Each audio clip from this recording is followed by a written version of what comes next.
I discovered my whole family knew my husband was cheating with my sister for 2 years and lied to me. They thought it was funny I was blind, so I laughed back by reporting their tax fraud to the IRS. The moment I heard that laugh from upstairs, my entire world shattered. I had no idea my family, every single one of them, had spent 2 years turning my life into their personal entertainment, setting me up for the most brutal betrayal imaginable. My hands are still shaking, 8 months after everything exploded, trying to type this out. People keep telling me I went too far, but those same people watched me be humiliated for 2 years without saying a single word. So, when I reported my family's tax fraud to the IRS, I found it pretty funny. I was 34, and until a few weeks ago, I honestly thought my life was solid. I worked as a senior accountant in Denver, Colorado. My husband, Ethan, was a sales manager. We'd been married for 8 years, together for 11. We had a nice house, 2 cats, and were planning a family. My sister, Chloe, was 2 years younger. Growing up, we were close, despite her always being the fun, spontaneous one, while I was the responsible older sister. Our parents, Robert and Eleanor, ran a successful commercial property management company. They'd built it from nothing, becoming quite wealthy. Chloe worked for them as their marketing director. She was always their favorite, they'd never admit it, but she could do no wrong. When she dropped out of college, they gave her a job. When she wrecked her car drunk driving, they made it disappear. Me? I earned my accounting degree, passed my CPA exam on the first try, and worked my way up. Yet, Chloe's trust fund was always bigger. I wasn't bitter, or at least, I wasn't then. 3 weeks ago, I came home early from work. I'd felt off all day, probably coming down with something. Ethan's car was in the driveway, which surprised me because he had a big client meeting. I walked into our house and immediately heard sounds from upstairs. I found my husband and my sister in our bedroom. In our bed. They didn't even hear me at first. I stood in the doorway, frozen, for what felt like forever. Then Chloe looked up. She didn't scream or scramble to cover herself. She just smiled. "Oh," she said, like I'd walked in on her doing laundry. "I guess we're done pretending now." Ethan, at least, looked horrified. He jumped up, stammering apologies, reaching for his clothes. Chloe just lay there, pulling the sheet to her chest, watching me with this amused expression. "How long?" I heard myself ask. 2 years, Chloe said. Ethan was trying to contradict her, but she spoke over him. 2 years next month, actually. We were planning to tell you after your birthday. Didn't want to ruin your special day. I felt like I was floating outside my body. This couldn't be real. My sister. My husband. 2 years. I turned and walked downstairs. They followed, pulling on clothes. Ethan was crying, apologizing, saying it meant nothing. Chloe was quieter, just watching. "Everyone knows," she suddenly said. "Mom, Dad, Aunt Carol, Uncle Mark. We told them last year at Thanksgiving." That stopped me cold. "What?" I turned to her. She shrugged. "We needed advice about how to tell you. They all thought it was better to wait until you were in a better place mentally. I wasn't in a bad place. I was fine. I'd been fine. They thought it was funny you didn't know," Chloe continued. "Dad kept making jokes about it at Christmas. Remember when he said you needed to pay more attention to things happening under your own roof? That was about this." I did remember. I'd laughed along, thinking he was talking about the leak in the basement. Ethan was shaking his head. "Chloe, stop. That's not, it's exactly true," she interrupted. "We'd show up to family dinners, leave together. Mom covered for us twice when you almost caught us. She told you I was at a work conference." The room tilted. I grabbed the couch to steady myself. "Get out," I whispered. Then, louder, "Get out of my house, both of you." Ethan tried to approach me, but I screamed until he left. Chloe took her time, collecting her things. A toothbrush in our bathroom, clothes in my closet. How had I not noticed? After they left, I called my mother, Eleanor. "Oh, honey," she said when I told her I knew. "We were going to tell you eventually. We just didn't want to upset you unnecessarily." "Unnecessarily? Mom, he's my husband." "Well, yes, but you have to understand. Chloe and Ethan are in love. Real love. It's not either of their faults that they found each other. These things happen." I hung up. Then I called my father, Robert. He was less sympathetic. "You're being dramatic," he said. "Marriage is complicated. Maybe if you'd been a better wife, Ethan wouldn't have needed to look elsewhere. Chloe told us you barely touched him anymore." That was a lie. Our intimacy had been fine. But they'd all chosen to believe Chloe's narrative. I called Aunt Carol next. "Sweetie, we all thought you knew and were okay with it," she said. "You seemed so happy at the last few family gatherings. We figured you and Ethan had some kind of arrangement." "An arrangement?" "They thought I was fine with my husband sleeping with my sister." The next few days were a blur. I moved into a hotel. I couldn't stay in that house. Every surface felt contaminated. I called out of work, claiming the flu. Friends started reaching out. Apparently, Chloe had posted on social media that she and Ethan were finally free and thanked our family for their support during this difficult time. She was being painted as some romantic heroine. My phone exploded. Most of my friends were horrified. My coworker, Olivia, drove to my hotel and just held me while I cried. But some mutual friends sent messages about how love is complicated. I hired a divorce attorney, Arthur Thompson. He was expensive but came highly recommended for high-conflict cases. When I told him the situation, his expression remained neutral, but I saw anger flash in his eyes. "Let's make sure he doesn't get a cent more than absolutely necessary," Arthur said. The first consultation lasted 3 hours. He took meticulous notes as I recounted everything: the timeline, Ethan's behavior over the past 2 years that suddenly made sense, the family dinners where everyone knew except me. "I've seen a lot of ugly divorces," Arthur said, leaning back. "But this level of family collusion is rare. Your parents actively facilitated an affair between your husband and sister. That's not just betrayal. That's coordinated deception." He explained Oregon was an equitable distribution state. "Given the circumstances of the affair, especially the duration and family involvement, we can argue for a more favorable split." I nodded, my brain foggy. "What do you want from this beyond the legal divorce?" he asked. "I want him to hurt," I said. The words came out before I could stop them. "I want all of them to hurt the way I'm hurting." He didn't look shocked. "That's normal. But revenge can be expensive and emotionally draining.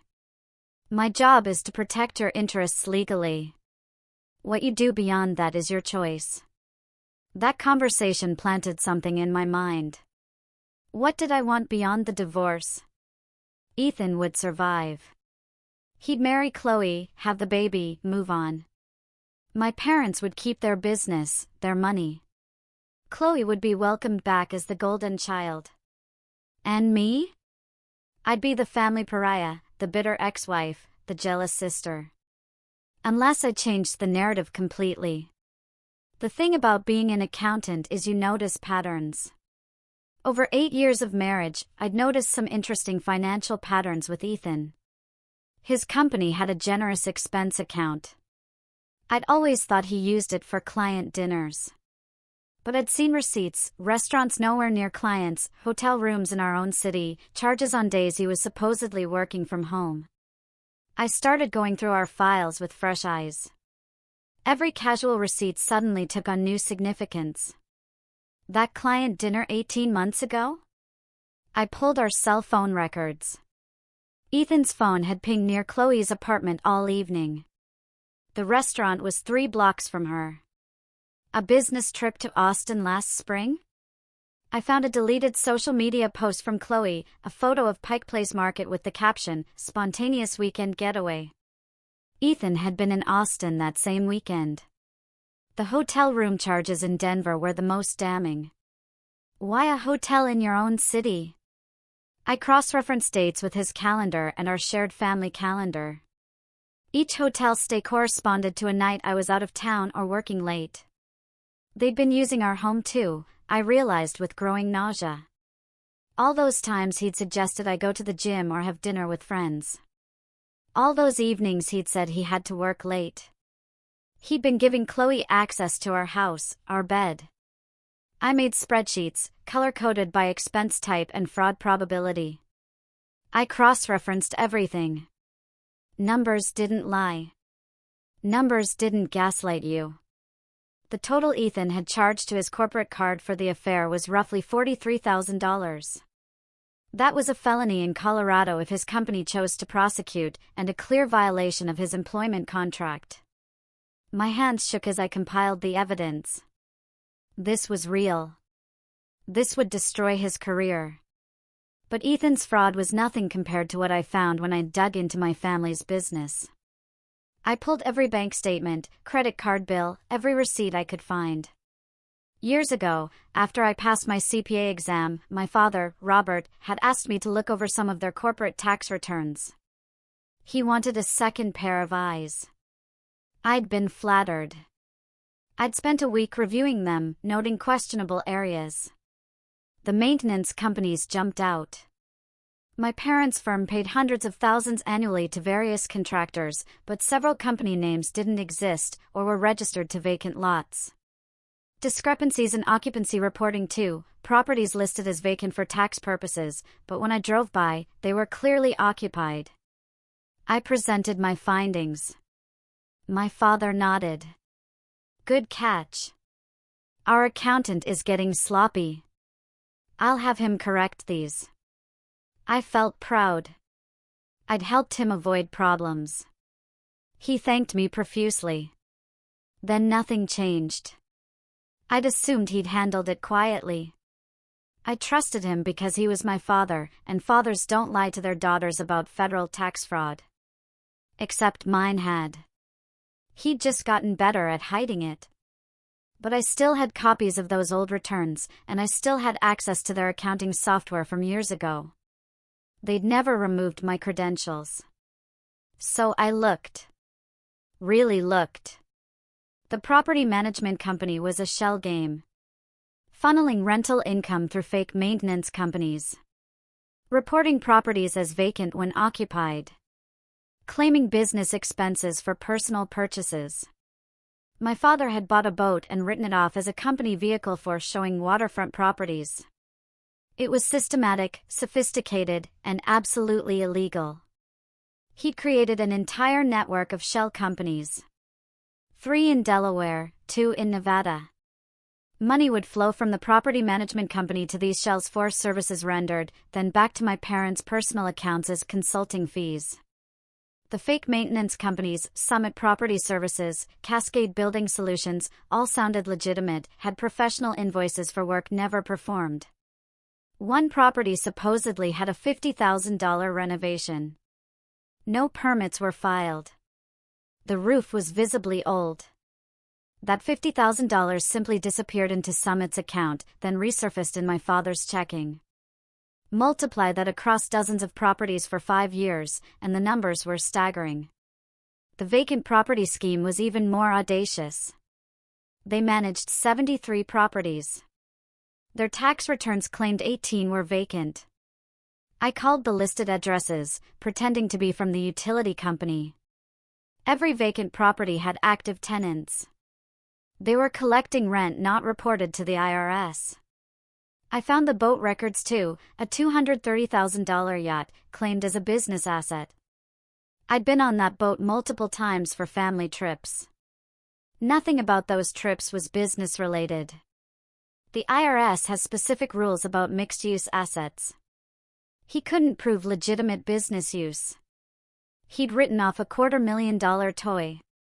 I spent 12 hours straight building my case. Coffee went cold.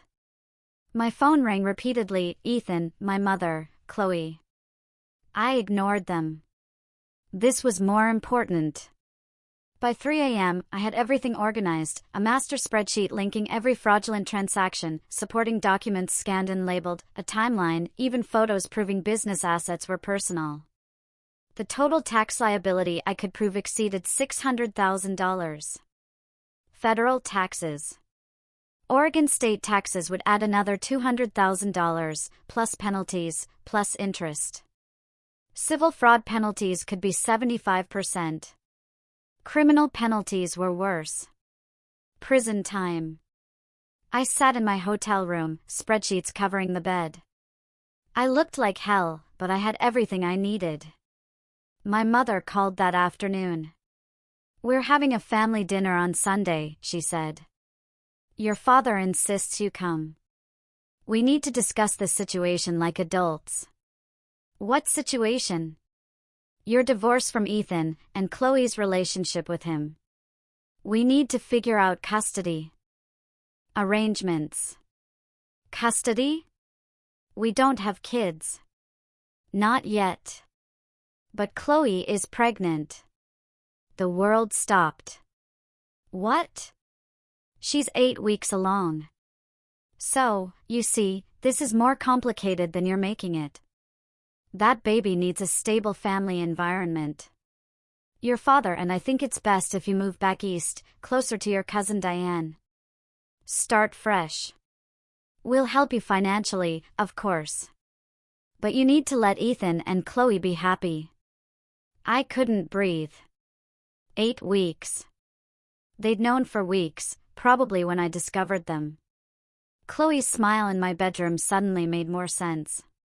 She'd already won everything. "Are you there?" my mother asked. "I'm here." "So, you'll come to dinner Sunday at 6? "Yes," I heard myself say. "I'll be there." After I hung up, I sat motionless for 20 minutes. Pregnant. My sister was pregnant with my husband's baby. The family I'd wanted. The family Ethan and I had talked about starting. We'd agreed to wait until we were more financially stable. All those reasons that had seemed logical. He'd been planning a different family all along. My phone buzzed. A text from Olivia, "Lunch tomorrow. You need to eat and I need to make sure you're okay." I agreed. Olivia had been my closest friend at the firm. She'd met Ethan, been at our wedding. When this exploded, she was one of the first to reach out. The next day, over salads neither of us really ate, I told her about the pregnancy. "Jesus Christ," Olivia said, putting down her fork and gripping my hand. "I'm so sorry." I don't even have words. They want me to move away. My parents are offering me money to relocate so I won't be around to make things awkward. Olivia's expression hardened. She was usually diplomatic. But something in her face shifted to pure anger. "What are you going to do?" I'd been asking myself that all night. I could take their money. $50,000 would cover a move, help me start over. I could disappear and let them have their happy ending. Or I could fight back. "I found something," I said quietly, looking around the restaurant. "About my parents' business. Financial irregularities." Olivia was smart enough not to ask for details in public. "Are you sure you want to go down that road? Once you do something like that, there's no taking it back." They laughed at me, Olivia. My own family thought it was hilarious that I didn't know. My father made jokes about it at Christmas. I know, and they're terrible people for that. But reporting them, if that's what you're thinking, that's going to destroy everything. Their business, their finances, maybe even land them in prison. "Good," I said. The word came out harder than I'd intended. They deserve it. Olivia studied me. I'm not going to tell you what to do, but I am going to tell you that revenge has consequences. Not just for them, but for you, too. You'll have to live with this decision for the rest of your life. I'm already living with the consequences of their decisions, I pointed out. At least this way, I'm the one making the choice. She squeezed my hand. Then, I support you. Whatever you decide, but promise me you'll think about it carefully first. I promised, but I'd already made up my mind. I spent the next 2 days finalizing my documentation. A portfolio that even a first-year IRS agent couldn't misunderstand. Bank statements, tax returns, property records, everything cross-referenced and highlighted. Then I filed a report with the IRS whistleblower program. It's surprisingly easy. If the IRS recovers money, you can receive 15 to 30% of what they collect. Given the amounts involved, I was looking at potentially 6 figures. But honestly, I didn't care about the money. I cared about watching them squirm. Sunday arrived. I dressed carefully, a navy suit I wore for important client meetings. I wanted to look put together, unshakable. I arrived at my parents' house at exactly 6 p.m. Ethan's car was there. So was Chloe's. My mother opened the door. She tried to hug me, but I stepped back. Let's just get this over with, I said. The dining room table was set for 6. My parents, Chloe, Ethan, me, and one empty seat. Uncle Mark is running late, my mother explained. We sat in silence. Then my father cleared his throat.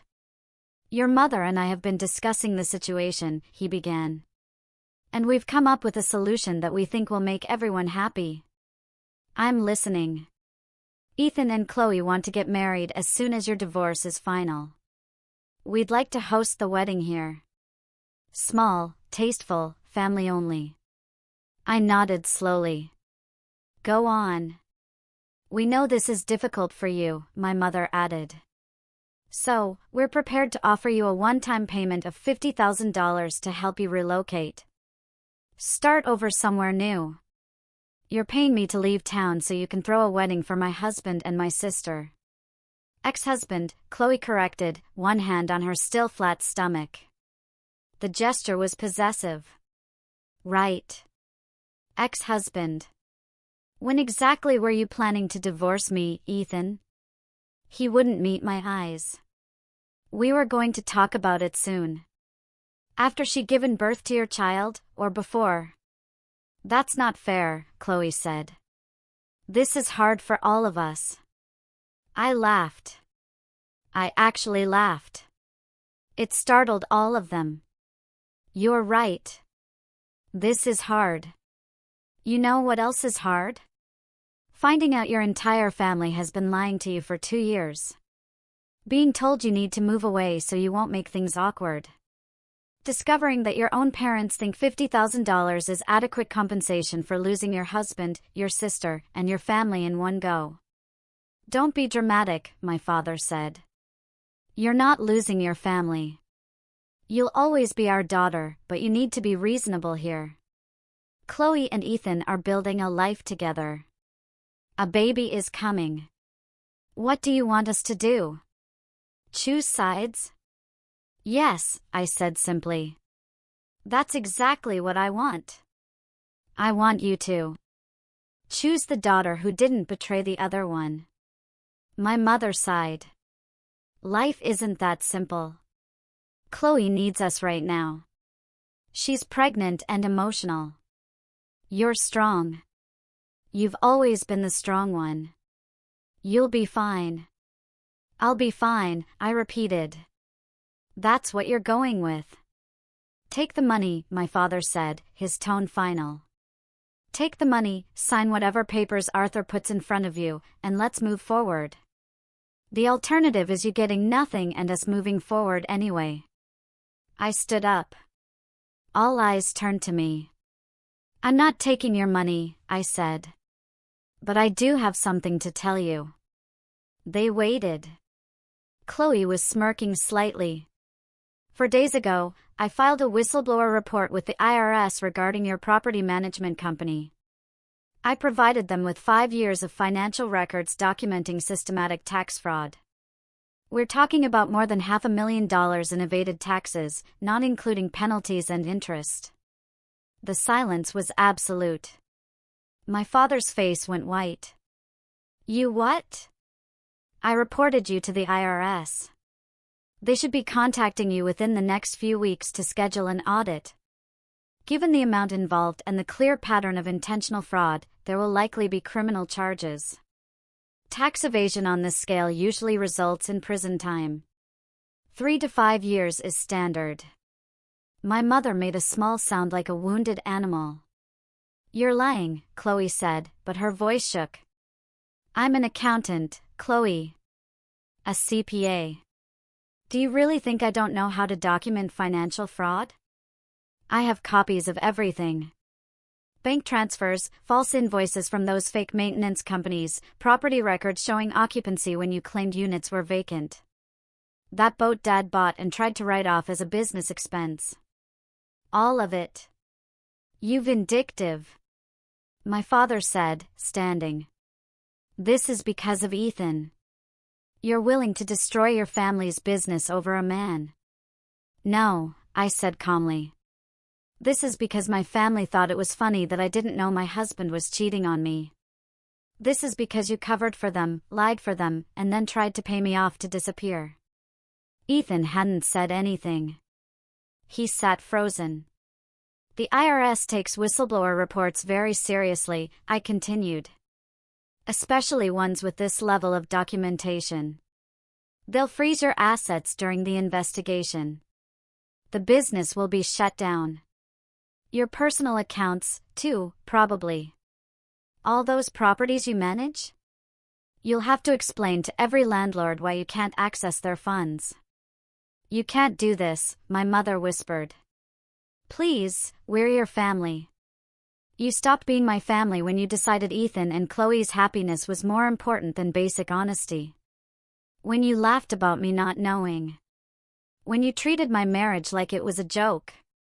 I picked up my purse. One more thing, I said. Ethan, I also compiled records of all those company expenses you used to fund your affair. The hotels, the restaurants, the trips. I sent them to your HR department yesterday. Using corporate funds for personal expenses is grounds for termination and probably legal action. Ethan's face went gray.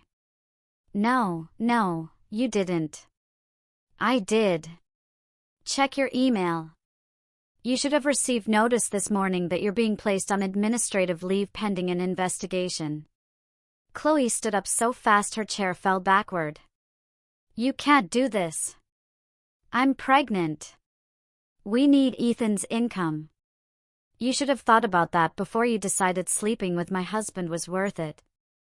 I walked to the door. My father followed, grabbing my arm. If you go through with this, you're dead to us. Do you understand? We'll never speak to you again. I looked at his hand on my arm, then at his face. You haven't really spoken to me in 2 years, I said. You've just been waiting for the right moment to tell me I wasn't worth being honest with. So, yes, I understand perfectly. I pulled my arm free and left. The fallout was immediate and spectacular. The IRS moved quickly. Within 2 weeks, my parents received notice they were under investigation. Their accounts were frozen. The property management business was effectively shut down. Landlords whose properties they managed started demanding access to their funds, only to discover everything was tied up. Ethan was fired. His company didn't want the liability. Chloe, whose salary came from the now-defunct company, was unemployed. My family tried to fight back. My father hired an attorney who took one look at my documentation and told him he was looking at serious prison time. My mother called me dozens of times. I didn't answer. Finally, she sent a text, "Please, your father might go to prison. Don't do this to us." I replied, "You did this to yourselves." Chloe showed up at my work about a month later. Security had to escort her out when she started screaming in the lobby. She called me every name imaginable, said I was destroying an innocent baby's life. Maybe I am. I've stopped caring. Ethan tried a different approach. He sent a long email apologizing, saying he'd made mistakes but didn't deserve to lose his career.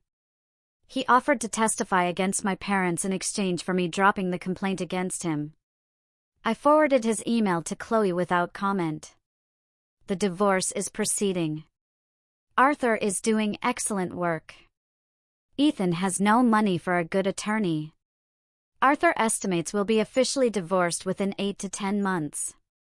The IRS investigation is ongoing.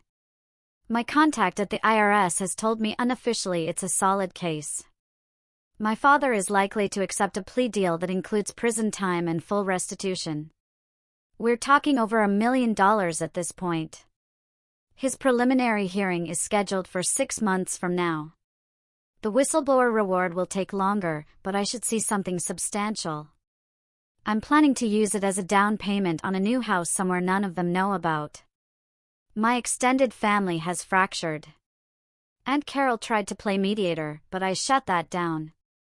Uncle Mark sent a message calling me a traitor. I blocked him. Some cousins support me, others think I'm a monster. I've lost people, friends who think I went too far, family who will never forgive me. Part of me knows what I did was extreme. Nuclear. I could have just divorced Ethan and cut contact. I didn't have to destroy their business and financial security. But they laughed at me. They thought my pain was funny. They watched my husband cheat on me with my sister and decided I was the problem for not figuring it out sooner.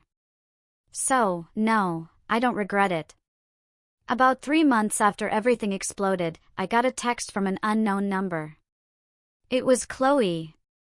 I lost the baby. The stress was too much. 12 weeks and everything just fell apart. I hope you're happy. I'm not happy about that. Despite everything, I never wanted an innocent child to be harmed. I didn't reply. But I also didn't cause that miscarriage. The truth is, most early pregnancy losses happen due to chromosomal abnormalities that have nothing to do with stress. Her doctor probably told her that, but it was easier for her to blame me. I saw my mother at the grocery store a few weeks ago. She looked like she'd aged 10 years. Grayer hair, lost weight. She saw me and froze. For a moment, I thought she might approach me, yell, "'Cause a scene." Instead, she turned and walked the other way. Good. I'm rebuilding my life now. Therapy helps. I've started dating casually. Work has been good. My boss is supportive. I'm up for a promotion. I moved out of the hotel and into a small apartment downtown. It's just me and the cats. It's quiet, peaceful. Nobody lies to me here. Sometimes I wonder if I'm a bad person, if what I did was justified, or if my hurt and anger turned me into something cruel. Then I remember standing in my bedroom doorway, watching my sister and husband together. I remember my mother's voice, telling me I was being dramatic. I remember my father saying I should have been a better wife. I remember Chloe's smile when she said everyone knew, that they thought it was funny. And I stopped wondering. They made their choices. I made mine. I destroyed my family's business and my husband's career because they destroyed my ability to trust anyone. They took away my marriage, my sister, my parents, and 2 years of my life that I spent being unknowingly humiliated. So, yes, I reported them to the IRS. Yes, I compiled evidence of Ethan's expense fraud. Yes, I burned every bridge and salted the earth behind me. And I'd do it again. People will probably say I'm terrible, that I went too far. That 2 wrongs don't make a right. Maybe they're correct. Maybe I should have been the bigger person, walked away with my dignity intact, and let karma handle the rest. But I tried being the bigger person my whole life. I was the responsible one. The one who followed the rules, got good grades, built a career. And where did it get me? Betrayed by everyone I loved, mocked behind my back, and offered $50,000 to disappear. So, I chose differently this time. I chose revenge. Cold, calculated, devastating revenge. They wanted me to disappear quietly. Instead, I became their worst nightmare, someone who knew their secrets and had nothing left to lose. My father's preliminary hearing is in about 2 months now. His attorney is still trying to negotiate a plea deal, but the prosecution isn't budging on prison time. My mother will probably avoid criminal charges, but she'll lose everything financially. Chloe is living with a friend. Ethan moved back in with his parents. They're still together, apparently, though friends tell me they fight constantly. Poverty and unemployment don't make for great romance. As for me, I'm okay. Better than okay. Some days I sleep well at night. My conscience is clear because they had 2 years to tell me the truth. 2 years to show me basic human decency. 2 years to choose me over their own amusement. They chose wrong, and now they're paying for it. If that makes me the villain in this story, so be it. I'd rather be the villain who fought back than the victim who took it quietly. Tell me, if you were in my shoes, what would you have done next?